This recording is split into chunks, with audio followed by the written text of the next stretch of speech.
நகரின் போக்குவரத்து நெரிசலை குறைக்கும் முக்கிய திட்டமாக பல கோடி ரூபாய் செலவில் அறிவிக்கப்பட்ட உப்பனாறு பாலம் கட்டுமான பணி கடந்த 17 ஆண்டுகளாக ஆமை வேகத்தில் நடைபெற்று வரும் நிலையில் பாலம் எப்போது பயன்பாட்டிற்கு வரும் என்று மக்கள் தொடர்ந்து கேள்வி எழுப்பி வருகின்றனர்.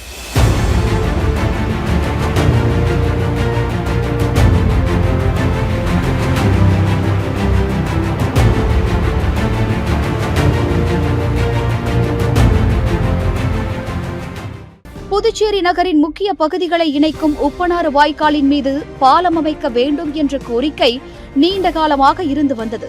குறிப்பாக காமராஜர் சாலை மற்றும் மறைமலை அடிகள் சாலைகளை நேரடியாக இணைப்பதன் மூலம் நகரின் மைய பகுதிகளில் ஏற்படும் போக்குவரத்து நெரிசலை குறைக்க முடியும் என அரசு கடந்த 2008ஆம் ஆண்டு திட்டமிட்டது.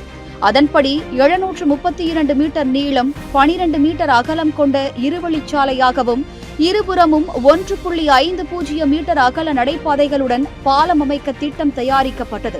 முதற்கட்டமாக 3.5 கோடி ரூபாய் செலவில் ஃபைல் பவுண்டேஷன் பணிகள் மேற்கொள்ளப்பட்டன.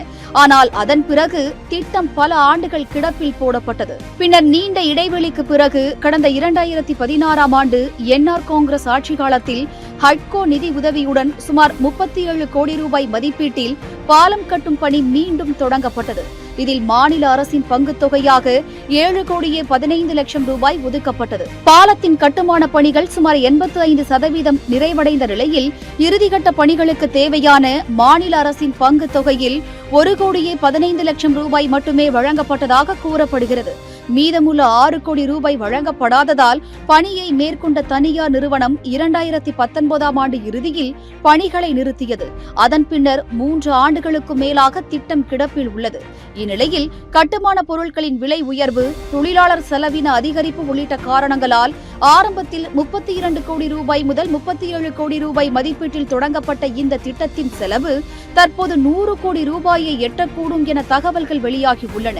இதை காரணம் காட்டி ஒப்பந்த நிறுவனம் கூடுதல் நிதி ஒதுக்கீடு கோரியுள்ளதாகவும் இது தொடர்பான பேச்சுவார்த்தைகள் தொடர்ந்து நடைபெற்று வருவதாகவும் தெரிவிக்கப்பட்டுள்ளது. இதுகுறித்து விளக்கிய அப்பகுதி எம்எல்ஏ, இந்த கட்டுமான பணிகளால் உப்பனாற்றில் கழிவுநீர் தேங்குவதாகவும் மக்கள் சுகாதார சீர்கேடுகளால் பாதிக்கப்படுவதாகவும் தெரிவித்துள்ளார். மேலும் இந்த கட்டுமானத்தை ஆற்றில் இருந்து அகற்ற வேண்டும் என்றும் அவர் வலியுறுத்தியுள்ளார். மேம்பாலத்தால மக்களுக்கு நிறைய பாதிப்பு இருக்கிறத நான் வலியுறுத்தி பல கடிதங்கள் கொடுத்திருந்தேன்.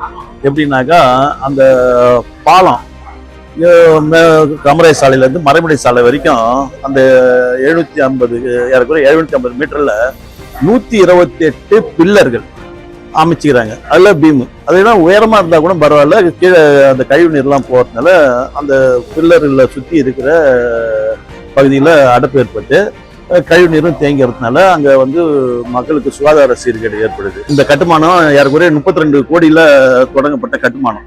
இன்னைக்கு ஒவ்வொரு மழைக்கும் மக்களுக்கு பிரச்சனை வரக்குள்ளலாம் அப்ப வேலை நிறுத்துவாங்க. வேலை நிறுத்திட்டு அந்த இருக்கிற அந்த கொட்டி வைக்கிற மண்ணு, அந்த தளவாட பொருட்கள், கட்டுமான பொருட்கள்லாம் அப்புறப்படுத்திட்டு திருப்பி மழை விட்டவருக்கு துவக்கிறதுக்கு அந்த கான்ட்ராக்டருக்கு அந்த பணிக்காலம் முடிஞ்சு அவர் என்ன செய்யறாரு, திருப்பி என்னால இவ்வளவு செலவுல கட்டுறதுக்கு இதா இருக்குது, அவர் கோர்ட்டுக்கு போவார், ஆர்பிட்ரேஷன் போவார். ஆர்பிட்ரேஷன் அவருக்கு கூட சமாதானம் பண்ணி ஒரு பணம் செட்டில் பண்றாங்க. திருப்பி ஒரு டெண்டர் வைப்பாங்க. டெண்டர் வச்சு அவரே எடுக்கிறாரு, அவரே எடுத்து இது பண்றாரு. யாருக்கூட 18 வருஷமா இந்த கட்டுமானம் இப்படியே நடக்குது. இதை நாம் எவ்வளவு தூரம் பல கடிதங்கள் கொடுத்து சொல்லியும் இதுக்கு எனக்கு இப்ப ஒரே தீர்வு இருந்தேன்னா இந்த நீர்நிலையில அந்த கட்டுமானம் இருக்கக்கூடாதுதான் மக்களுடைய எண்ணமும் எங்களுடைய கோரிக்கையும். இதனிடையே பாலம் கட்டும் பணிகளால் இப்பகுதியில் போக்குவரத்து நெரிசல் மேலும் அதிகமாகி உள்ளதாக மக்கள் வேதனை தெரிவித்துள்ளனர். மேலும் எதிர்வரும் காலம் மழைக்காலம் என்பதால் இப்பாலத்தின் பணிகள் முடிவடையாத பட்சத்தில் நகரப்பகுதி பல்வேறு இடங்களில் மழைநீர் தேங்கும் நிலை ஏற்படும் சூழல் உருவாகும் என்று கூறும் அப்பகுதி மக்கள் உடனடியாக இதனை கட்டி முடிக்க வேண்டும், இல்லை பாலத்தை அகற்ற வேண்டும் என்று கோரிக்கை விடுத்துள்ளனர்.